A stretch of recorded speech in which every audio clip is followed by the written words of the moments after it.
I usually only use auto mode for my first fiber. So if I'm testing, say, 864, I will auto to the first one and then adjust my settings from there and then test the rest of the fibers on manual. I don't do full auto at all, only because then obviously if you want to do bidirectional analysis, you're not ensuring that you're using the same settings. But you also have to be careful with auto mode, particularly if you are using something like a DWDM OTDR. Strap yourself in because you just heard Kevin Perez, application engineers for advanced technologies and solutions at Exfo. Kevin has been with Exfo for 18 years and has been involved in the telecom industry for over 29 years. He has worked for a tier 1 service provider, both as a splicer and a tester, working on new installations and disaster recovery in specific. Leveraging this field experience, Kevin delivers a unique perspective which shows in his educational approach when delivering expert content through webinars and seminars. And we're going to dive into exactly this unique perspective to get the nuggets out of him and to see really how we can find faults most effectively, what to look out for when doing fiber testing, how to get paid fast and efficiently, and also how we can deal with documentation in a meaningful way. As I said earlier, strap yourself in and get comfy for this episode. You are listening to Become Fiber Minded, a podcast about fiber optics. Each week we are bringing you insightful conversations with industry experts so you can become fiber minded as well and get the success you deserve. I'm your host, Christian Till, and you can follow me on fiberminded.com. Welcome to Become Fiber Minded. Welcome, Kevin, to the Become Fiber Minded podcast. Thank you very much for having me. So for those of you who don't know, Kevin and I work in the same company and roughly in the same area of expertise. But personally, I think Kevin has a very interesting story behind his career. And so my first question to you, Kevin, really is, how did you get into telecom, and can you give us some background on yourself? Yes. It is a little unusual. And maybe 40 years ago, it would have been more normal. But when I was 17 years old, I lived in Santa Fe, New Mexico. And my brother worked at a bar. So this is going to be an interesting story. So he worked at a bar, and I used to work at a kitchen, and I'd come pick him up at 2 a.m. when he got off. And so I'd sit at the bar, wait till he's done. And I was sitting next to this gentleman, and he was a little intoxicated. And he told me he worked construction, putting in telephone lines. And I said, I need a job. I need a better job. And so he says, well, come in Monday and apply. So he gave me his business card. I showed up Monday, and he didn't remember me, but I had his business card. And a week later, I turned 18, and they hired me as a flagman managing traffic around excavation sites. And then eventually labor, digging holes, putting cable in there, and then eventually a backhoe operator, placing cable. So my career path has always been to get paid more, to do less, partially, right? Less physical activity, that is, right? So then I became an excavation foreman, and then, got on with a telephone company when I was still in my teenage years, and been doing it ever since. Operations, engineering, the whole works. It's since 1991. Wow. Yeah, so that's that's all I've ever done. I've had one career outside of working that one kitchen job when I was a teenager. So awesome. Not the typical career path, but I think you can concur that in your daily life it helps a lot having moved through all the stations, especially now when you do the consulting on test and measurement practices. Yeah, absolutely. And that was part of it. So when I first got introduced to Exfo, I was a customer. So I was at a tier 1 provider, and and I was one of those lead technicians, one of those regional subject matter experts. I used to run fiber characterization for my department, but I was just a simple operations tech. But because I was part of a lot of these big projects, vendors would come see me and drop off their equipment. And so Russell Teague dropped by. He was my apps engineer at the time. He would stop by and, bring me new equipment to try out and then give my evaluation, give my opinion on it. And so one day I had mentioned, I was like, I think I'm going to try to find a different career path. And then he said, I can get you a job. And so that's how I got on. And part of the reason why they used to like to bring equipment to me is because I was a user. And so a Mhm. lot of my feedback was different than others, right? Where you get some folks that would get into resolution bandwidth of something or, dead zones and all these, technical specifications on the last page of the spec sheet where I would respond with, I wouldn't put that button there. Or I don't like this report. Or you should put it in this order, right? Because as a user, that's what I cared about. And so I did more of a user based response to some of my stuff and let everybody else deal with the technical stuff. And Mm. I think they enjoyed that feedback because, as you said, with my career path, having been a splicer, having been a tester and a troubleshooter, and even working construction, I look at results from a different light and use that experience. And I think that's carried me very well. Brilliant. I like it. So now let's tap into your font of knowledge, and what would you say are the biggest issue technicians are facing in the field from a layer one fiber testing perspective? Boy, there's a clear standout winner here, and that's connectors, quite frankly. Right. Reflection. So as a Mhm. technician, when I got a call from our network operations center, they would say, "Hey, Kevin, we're taking dribbling errors on this OC192." So I'd go to the site, I'd get out my power meter, and my power meter would say, "Hey, I have neg 15 dBm of light," which is good light for most receivers. I start cleaning connectors. I'm cleaning connectors not to improve my power. I'm cleaning my connectors to improve my reflection. And as you know, Mhm. reflection contributes directly to OSNR. And OSNR is one of the principal values we look at as it relates to bit error rate. And so with a power meter, it doesn't tell you that. So we would clean connectors to resolve reflection. And in this day and age, it's becoming more and more of an issue, right? We're seeing more tie cables, we're seeing different connector types, we're seeing higher power outputs, we're seeing a lot more tight DWDM channels, so a lot of things, come into place here. But at the end of the day, connectors is probably the biggest problem that we see from a layer one perspective. Okay, and is cleaning enough, or would you go further and say you obviously need to inspect, or from your experience, is it the one-click cleaner, you click once, twice, thrice, or Yeah, four times? yeah, that's a good point. A one click is not a one click, right? We all know that. It's a great name, but it's not one click. It's usually two or three. But honestly, you should always inspect. You should always inspect because you want to see if there's any damage to the fiber or to see if it's even contaminated. Because if it's clean, then you can just terminate it at that point, right? But you should always inspect and then clean as necessary. It's an incredibly important thing to do. In fact, when I teach OTDR classes and stuff, I spend a lot of time talking about the fundamentals of fiber and spend a lot of time talking about reflection and connector cleanliness because that contributes greatly to the results. And so, yes, inspect and clean as needed. Perfect. And don't forget the OTDR port. Oh, yeah, absolutely. Absolutely. And that's one of the big things is the OTDR port, right? Ensuring that you have good launch. In fact, I looked at a bunch of results today and they're launching at neg 40, neg 38 Oh, dB, which is outside of our spec, right? We yeah. try to ship our OTDRs with APC connectors to improve that front end reflection. And so we're getting well better than neg 60 on our launches, straight from the factory, often enough into the neg 70s, right? And so APC connectors really help with that. But you're right, OTDR ports, we calibrate at neg 45 dB. And so with an APC connector, I don't want to be near that, but I certainly don't want to be worse than that. And so it is important and not to forget and neglect that OTDR port. Because if you don't inspect it and clean it and you cause damage, it's coming back to us for calibration in a new connector. Yeah. And fun fact on this one, when you talk to our service center guys, roughly 90% of all OTDR ports needs to be replaced because of scratchiness, completely contaminated connectors beyond repair.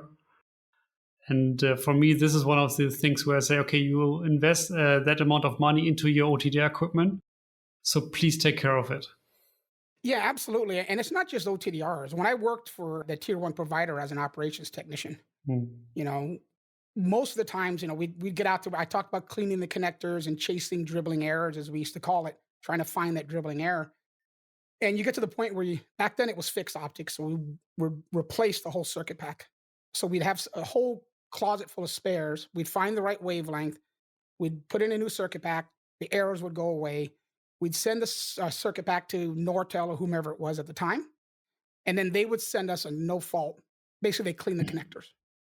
Over 80% of our RMAs on these circuit packs, and it would go all the way back to Montreal at the time, was a dirty circuit pack. As a dirty circuit pack and dirty connector.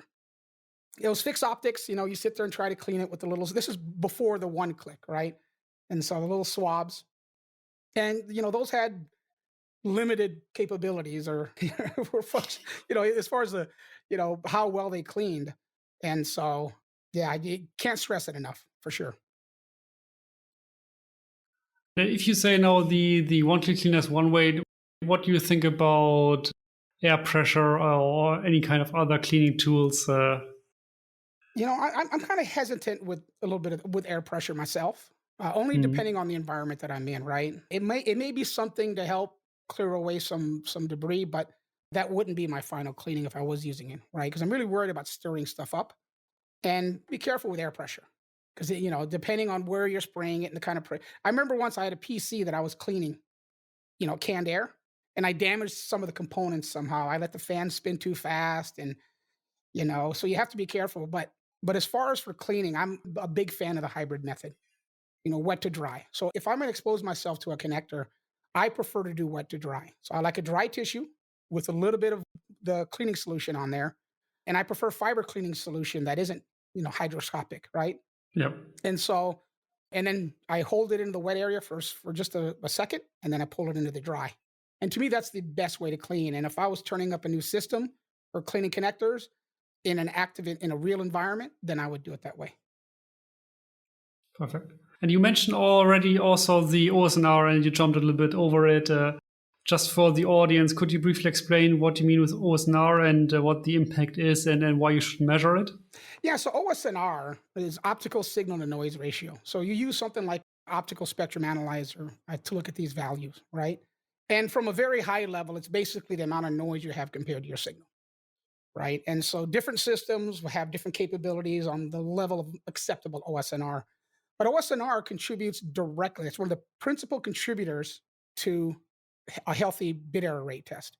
And so, in fact, I think it's a good idea to use a spectrum analyzer to look at your signal to get an idea of central channel and all that other stuff. But to look at OSNR, because if you know that you have good OSNR, you have a higher level of confidence that your bit error rate test that you're running for 24 hours is going to run clean.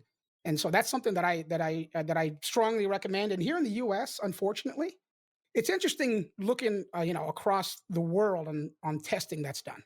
Like when I was a technician, we never tested sync, on the stratum 1 or stratum 3 clock. We never did any of that. We never did any jitter testing and some of the deeper packet analysis. But overseas, we see those, some of those testing more often, like Wander and stuff like that. In the US, there was a big push for using OSAs, but primarily to balance channels on those old DWDM systems that had the variable attenuators. So you manually balance your channels, but folks really weren't looking at OSNR much. And so we're starting to see a trend in certain segments of the market here in the US where we're seeing it more and more again. But for a long time, that was not something that was tested or done frequently here in the US. Okay. And now we touch on the cleaning, and I think the next tool which is used by the audience and what I seen inside my survey and when I was talking to the audience is the OTDR. It always comes up. And in layman terms, how would you say should a technician approach an OTDR testing? So auto button all the way or Oh yeah, that's so when it comes to OTDRs, there's obviously some expertise needed there, right? Yeah. So our three principal settings, not to get too deep into it, is going to be range, pulse width, and duration. And so those three need to be adjusted in a certain way to get an optimized trace. But you're only getting one view or one perspective, so there's that. In the past, I never would have used auto mode because really auto mode, it just wasn't to the level it needed to be. It is now if you have good launch conditions. And so we go back to connectors, right? So if I have good launch conditions, then auto mode is not too bad. But I usually only use auto mode for my first fiber. So if I'm testing, say, 864, I will auto to the first one and then adjust my settings from there. and then test the rest of the fibers on manual. I don't do full auto at all, only because then obviously if you want to do bidirectional analysis, you're not ensuring that you're using the same settings. And so that's a big thing there.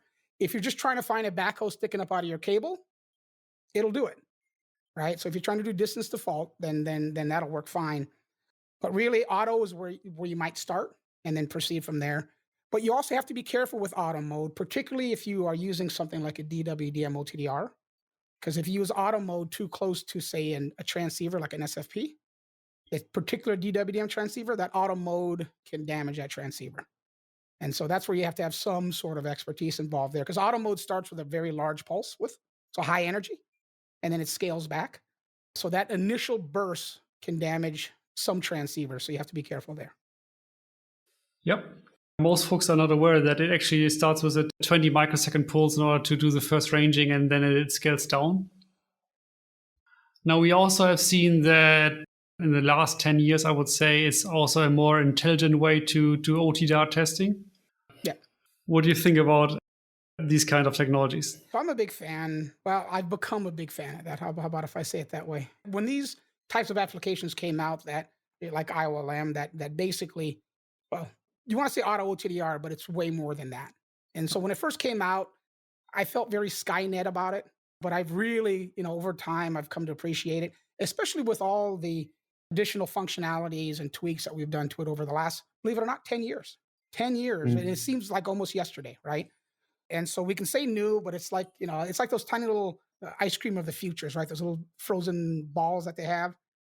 But it's been ice cream of the future since I was a kid. So IOLM has been around for 10 years, so it's very robust. I am a big fan of it.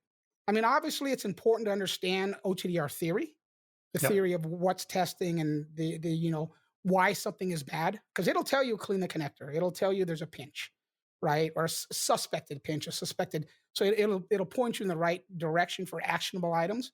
But it's critically important to understand why that is. What causes reflection? What causes high attenuation? Because analyzing data, takes experience, and so you're never going to be. That's always going to be a big part of analyzing data. So I am a fan of those, particularly because they can be customized now. And so you can have certain setups for certain situations, splitter environments, cascaded splitters, or fiber to antenna, whatever, right? You can customize them now to the point where you're having less issues with setup problems, or having less issues with using the wrong pulse width. And so that's the thing. It gives you a better opportunity to not come back is what it does, right? And so I am a big fan of it. Absolutely.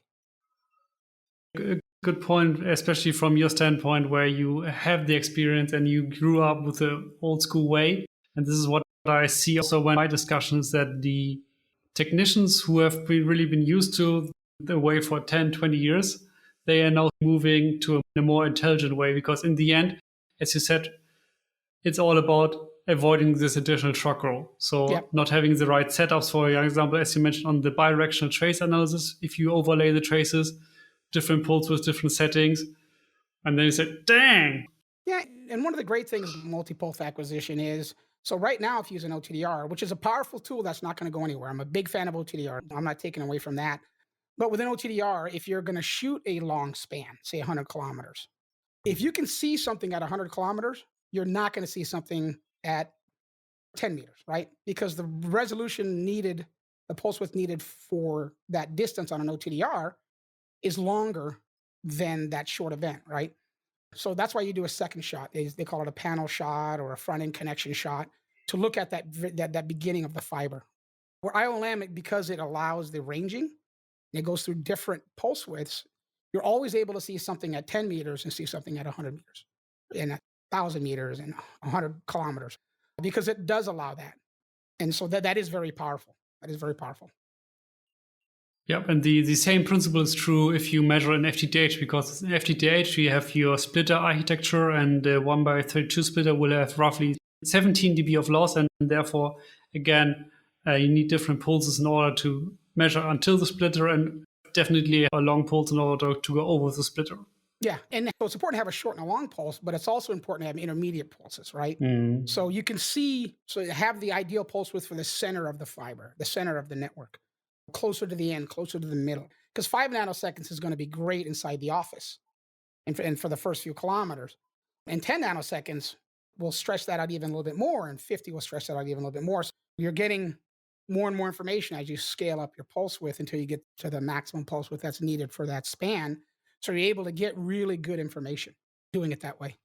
And obviously now when you have done the testing, you have done the cleaning, your traces are looking clean, you're saving it, and then you want to get paid. So the next point is the reporting and the documentation. Yeah, I got to tell you, that's probably one of the biggest hurdles for folks. It's great that you mentioned that because years ago, when I was a customer for Expo, the apps engineer at the time, Russell, stopped by and said, "Hey, what's your biggest pain point right now?" And at that time, I was working a big fiber characterization project. And the particular platform we were using at the time, it had very basic reporting capabilities. So I was literally cutting and pasting into tables. And there was tens of thousands of traces of the entire west coast of the US, the western part of the US, from Mhm. the center all the way west, thousands and thousands of miles of fiber, and every fiber on a 96 count, every fiber. And so he took it upon himself because he used to be a programmer to create something. So he created a tool called RT Pro. It was basically Exfo's first step into custom reporting. And now we have Fast Reporter. And I am a big fan of Fast Reporter. It's always running on my PC. That's how often I use it. And I create a lot of custom reports because at the end of the day, no matter how much testing you do, if you're an operator and you're testing new fiber, unless you have a deliverable report that goes into your inventory management system like GIS or something, you're not going to be turning that circuit over. And it's not going to become revenue generating until that deliverable closeout package is completed. If you're a contractor, you don't get paid until you have a closeout package. You don't want to spend a month testing and then 2 weeks trying to generate reports. You want to make that as efficient as possible. You want to get that invoice out the door. You want to get that circuit turned up. You want to sell services. And a lot of that cannot happen until there's a closeout package. And so being able to do a custom closeout package in an efficient manner is very valuable. And I have some customers that I work with where I create custom templates that they Mhm. import into their GIS. So they basically give me the syntax and whatever tool they're using for GIS, they all have an import capability to import data. And so whether it's XML or CSV or JSON file, whatever it happens to be. And so because we're able to create it as an Excel, that's basically you can do whatever you want with that. And so that tab is taken. They point to that tab, it uploads into GIS, fully populates, no typing, and it really speeds up the process quite a bit. And that's all from reporting. Okay. And let's say, hypothetically speaking, I'm a technician. I've done my 4 weeks of measurement. I want to do my reporting. And I suddenly find out that there are some files not accurate or mismanaged, or let's say wrong settings used. What can I do in order to avoid a truck roll? Well, there's certain things you can fix and certain things you cannot. On the back end, we cannot fix a dirty connector Yeah. using Fast Reporter, right? So the first big hurdle is I need good results.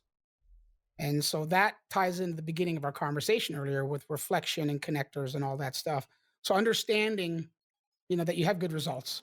Because it's always interesting to me to see a file or a trace that has very high loss splices, very high reflection. Think to myself, well, I wouldn't have turned that in. It's failed, right? But you'd be surprised. There's a lot of traces that are just turned in and then they're ran through the system. And unfortunately, it's a month later, right? Or 2 weeks later, however long it takes to get to that point.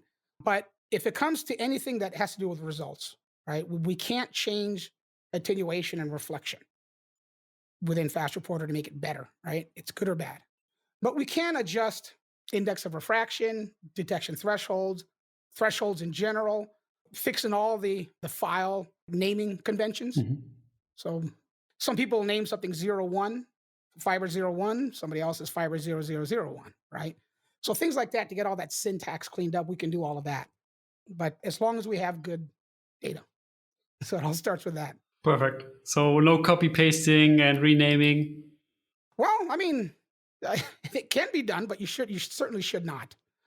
right? I mean, obviously, that's, duplicating traces and manipulating data is not the way to fix something, right? So you got to drive your truck out there and clean something. And for those wondering if it can be detected, yes, it's capable to be detected if you duplicate and reuse traces. Yes, yes. Within Fast Reporter, we do have a duplication detection tool that will go through there, and if it detects the identical trace, then it'll flag it.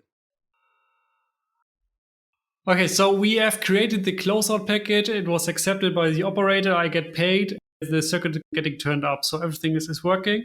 Now let's say troubleshooting mode. So what are some troubles which can occur and what you have seen in your experience inside the field after the circuit has been accepted? And The most obvious to start with is a cable break, Mm. right? So some sort of damage to the cable, whether it's a pinch or an actual break. And having worked, disaster recovery, I've worked a lot of fiber breaks, unfortunately. And that's one of the biggest problems is pinpointing that location.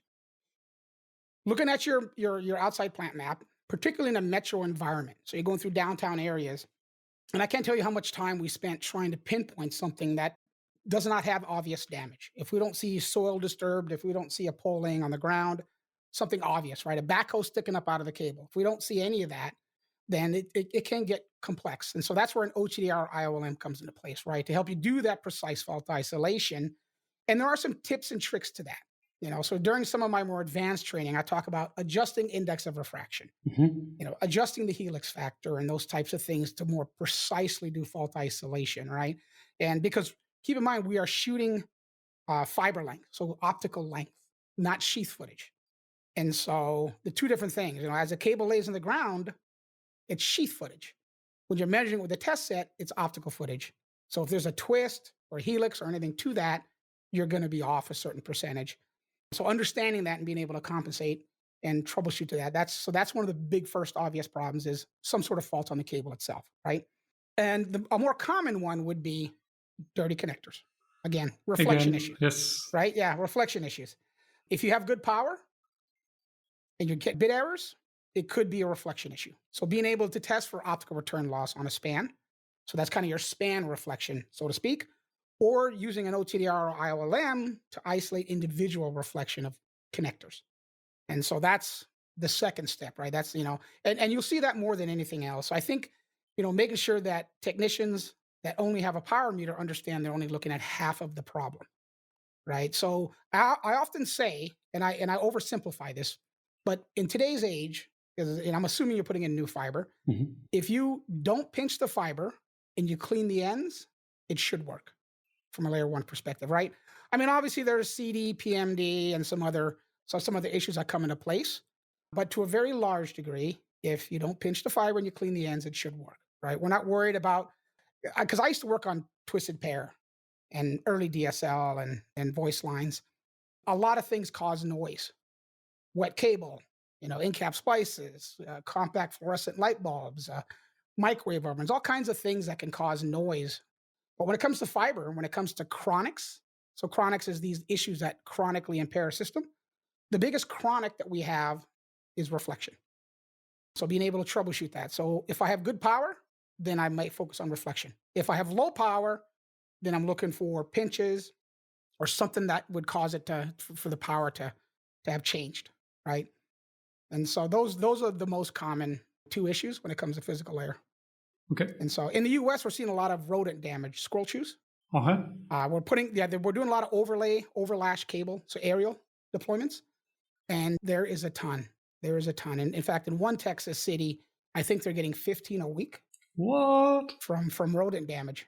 So for some reason, they like that cable, and that's hard to troubleshoot because they might just chew a little area, and you're driving by trying to find the damage. So it can be a challenge sometimes. So you mentioned now the index of refraction and the helix factor. Where can I get this information from, and what do I need to put into my OTDR settings? Yeah, so within your OTDR settings, the index of refraction you can get from the or the fiber manufacturer rather, right? So you can go to whatever relevant website is for that type of cable that you deploy. So you can just simply Google it. So if you Mhm. know what type of cable is it leaf? Is it all wave? Whatever it happens to be, and then you can get that information from the fiber manufacturer. The helix factor is a little bit more difficult to obtain Back when I was doing construction, when we place a reel of cable, it would have the specifications on the side on a little packet, right? And you'd open that up, it'd have the index of refraction, it would have the helix factor and all that stuff in there. And then you take that, you staple it to an invoice, and it disappears forever.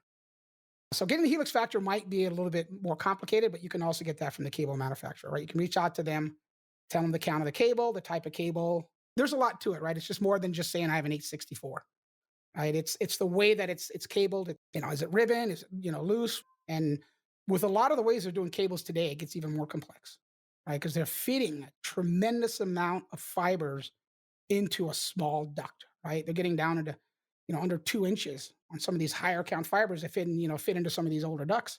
And so it's amazing some of the stuff that they're doing. Other follow-up question I had on your points is the finding the fiber and finding the fault. I mean, we have different technologies like real-time OTDR, then a live fiber detector where you pinch, put a modulation on with an OTDR.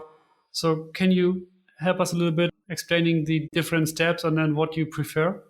Yeah, absolutely. So if there's a suspected fiber cut, the first thing I do is I put a power meter on it. Right? I want to see if there's any incoming light coming in. Is the system down because of low power? Because you can go into a loss of signal state from not having enough power. So there's still light on there. And for most OTDRs, anything greater than minus 26 dBm, and this will vary, can damage the optics, right? So I want to make sure there's no power coming in. Because this will tell me if it's a complete break or it's just a low light situation. If there's no light at all, no power, then I will get out my OTDR and I'll test. If there is light, I still get out my OTDR if I have a live fiber version of it, right? So we can shoot an out of band 1625, 1650 preferred out of band to be able to test on active systems, right? So we can still test active systems, but if you don't have that type of OTDR or IOLM, then you'll need to isolate the power and have, so I have no light on that fiber. And that's the first thing I do. I would shoot the OTDR IOLM to help me identify where the problem is at. And then the next steps from there depends on what the problem is. Obviously, if it's a complete clean break, you can usually identify that. It usually rounds off. Obviously, it's going to be shorter than you expect, and it usually rounds off. That's an indication. It helps indicate a break, right? And from there, it would be fault isolation. What I normally do is I go to the nearest splice because the field technicians know where all their splices are at, or they have records that identify them, right? Because it's a common entry point for the field. I identify my last visible splice, and then I set my markers to determine the distance from that to the open. And that narrows it down. So I can call somebody and start that process. And I'll pick up the phone and say, hey, technician A, go, it's about 2,000 meters or 2 kilometers from from that splice. They know where that splice is at, and they'll put them roughly in the area. And while they're trying to find damage and hope it's obvious, there's a construction site or something like that, because they need to get there in a hurry, because here in the US at least, you have to call emergency locates to locate all the utilities around the damage. And they need an hour. And so as soon as you find it, there's already an hour of you waiting on MTTR. There's other things you can be doing, prepping new cable, getting contractors rolled out, getting equipment there. That usually takes about an hour anyways. So by the time everybody gets there, you have your locates, you can start exposing your cable if it's buried. That's if it's obvious. If it's not obvious, whoever's running the OTDR IOLM will need to pinpoint it as much as possible. Putting in the index of refraction if you know it, putting in the helix factor. And if you don't know either one of those, what I used to like to do on critical spans, so these are spans that had government circuits on it or an immense amount of backbone. What I would do is I would get the sheath footage between 2 splices that I could identify. And usually you can get those off of records. If you can't, then you'll have to expose it. So it might require some more activity. Getting the sheath footage between the 2 locations, and then shooting with an OTDR and adjusting the index of refraction until the distance of that section equals the sheath footage. Okay. Now I'm shooting sheath footage. So I've had to do that more than a few occasions when we couldn't find the problem. And it was underneath asphalt. And so there was a lot of issues with you just can't tear up half the street to try to find something. In a lot of municipalities, you cannot. And so that was one thing that I did. So if I couldn't find the break, you would have to do your best to isolate it as much as possible and narrow down the search parameters. And it would be the same for a pinch. So for some reason, there's a pinch in the cable. I've seen that happen with a pole that shifted and it twisted the cable just a little bit, or some kind of compression. I've seen ducts come apart Okay. and settle due to a storm and pinches the fiber, right? And so there's a lot of different things that can cause damage after the fact that isn't just a break. And so those are the things that I do from that point. I really bust out the live fiber detector and those other tools to help qualify all the other information that I have there, right? Mhm. Am I on the right fiber? Is there light on it? Is there not light on it for sectionalizing if I need to? But those are just tools that I use on top of. And now with the new technologies coming out like coherent optics, from your point of view, how is this affecting the testing and where do you see actually the future of testing? Yeah, that's a question we get asked often, Yeah. right? With coherent technology. So once 100 gig came into play, it was really interesting. There was this fiber span. I read a story about a fiber span going across the Amazon that had issues with PMD. So they were unable to put 10 gig on there using on off keying. And so somebody purchased it and they were putting low rate OC48 or whatever on there that could handle the tolerance. And then all of a sudden 100 gig came along and now they can put 100 gig on it. And so because the tolerances for 100 gig for coherent technologies and 400 gig and whatnot are quite a bit friendlier when it comes to PMD and CD. So for the dispersion characteristics, and it will vary depending on the vendor, but it's still recommended for several reasons. Certainly, we're seeing cohabitation, so where you might have 100 gig and 10 gig mixed together, and so some companies use guard bands and different ways to manage that. Because if you compensate for 10 gig, you can break 100 gig, right? So you have to be careful there, and there's engineering tools for that and whatnot. But it's also important to also identify your fiber. There's been a lot of companies that have acquired fiber, dark IRU fiber agreements to ensure what they have. I've tested fiber before for a customer and had to go back and tell them, no, that's not what you thought it was. That's actually DS glass, which has 4-wave mixing issues, and you're not going to put DWDM on it. And and so they were a bit surprised. And so this was a while back. That doesn't happen near as often anymore, right? And the main reason why is because we've identified most of the older fiber have been tested. Right now, PMD does change though. It changes with vibration, environmental conditions, all those types of things, right? So it's a function of wavelength, a function of time type of a thing.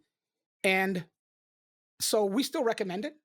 In fact, some of the network equipment manufacturers, they'll have a drop down setting within their setup of, say, a Raman amplifier gain, where they'll drop down and say this is G.652D, right? The type of glass, and they're doing that because of the way that the amplifier for power, density issues and whatnot. So basically, the way they inject the light into the core and the way they focus it in there is dependent on partially dependent on the type of fiber it is. Mhm. And it still is critically important to test. What is interesting is that we're seeing some new phenomena. So there was a really good paper of a recent study that was done in Florida, and they chose Florida here in the U.S. because it's the lightning capital of the United States. Right. The bonding and grounding is a huge issue there. There's safety issues, and obviously you can damage your infrastructure. So they found that lightning damage to fiber changes the index of refraction. It messes with the phase. Mhm. And because coherent systems care about phase as well as intensity, if changing that phase matters, right? When the fiber starts to get hot, an index of refraction changes, right? That affects the phase. And so they're starting to see issues like that where, damage to a cable can cause issues with systems that weren't as big a deal with on-off keying. So they have, these more advanced modulation schemes have different issues.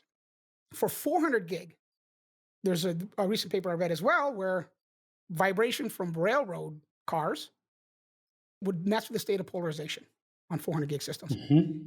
It's not an issue with 100 gig because of the bit rate. So as we increase the bit rate to 400 and 800 gigs, now we're getting back into the old days where vibration is an issue. Because vibration was always an issue with PMD, right? If you had a cable that was on the edge of PMD and you had enough vibration from the trains traveling over it, it could cause PMD to spike, you start taking errors. And so for us to meet the 5.9s and those type of capabilities with these higher bandwidth systems, now you have to start looking at things like vibration. And so it's really interesting, some of the things. So some things have lessened, like CDPMD, but then we got some introduction of some new issues that we have to deal with, right?